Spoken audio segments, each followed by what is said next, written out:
Iza Calzado, nagbalik sa isang proyekto. Mga fans, bilib na bilib sa kanyang pagiging kapamilya. Ang buong detalye, alamin!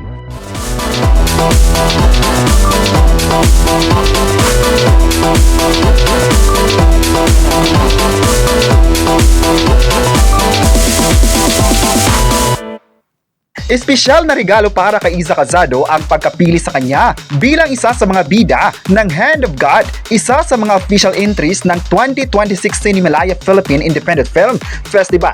Sa Instagram, ibinandera ng award-winning actress kung paano nagsimula ang kanyang paglalakbay sa pelikula at kung bakit agad niya tinanggap ang proyekto. Lalo pa raw siyang na-excite nang malaman niyang si Mark Duan ang direktor ng pelikula dahil matagal na niyang hinahangaan ang obra nito.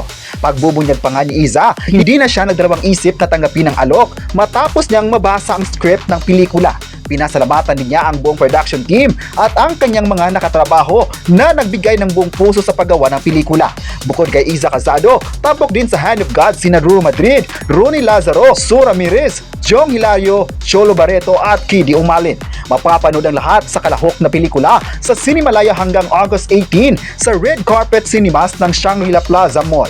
Dahil dito ay marami sa mga kapamilya ang proud sa kanyang bagong proyekto. Masaya din ang lahat na tinanggap ng kapamilya ang isang proyektong napakaganda papanoorin. Marami naman sa social media ngayon ang nagsabing bagay na bagay talagang mabibigyan pa ng maraming proyekto si Iza Calzado dahil sa kanyang galing sa aksyon at maging sa drama. May nagsabi naman na mula na naging kapamilya si Iza ay maraming mga oportunidad talaga ang nakuha niya sa ABS-CBN at maging sa mga pelikula. May nagsabi naman na iba ang galing niya kaya ang mga direktor ay masaya na makatrabaho ang napakagaling na artist ng ABS-CBN. May nagre-request naman na sana gagawa na siya muli ng isang series sa ABS-CBN dahil matagal na siyang hindi napapanood ng mga fans. Nitong nakaraan ay sobra yung pagkabisi ng kapamilya dahil sa kanyang buhay pamilya.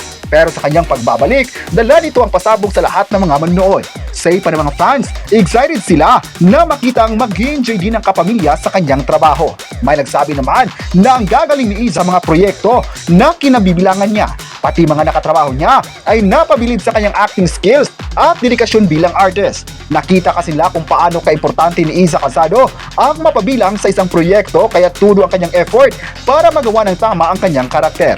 May nagsabi naman na hindi talaga niya sasayangin ang tiwala ng isang direktor at ng mga fans dahil minsan lang ipinagkatiwala ang isang proyekto ng isang tao.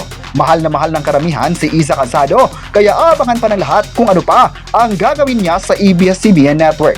Say pa ng mga fans, sana hindi iwan niya ang Kapamilya Network dahil gusto pa nila itong mapapa mga ABS-CBN series. At proud na proud din si Iza Calzado sa kanyang bagong proyekto na mapapanood na nga ng lahat ng mga fans at viewers. Kayo, ano ang masabi nyo na may bagong proyekto na naman si Iza Calzado? I-comment na kung mahal mo ba siya bilang kapamilya at huwag kalimutang i-subscribe ang ating YouTube channel.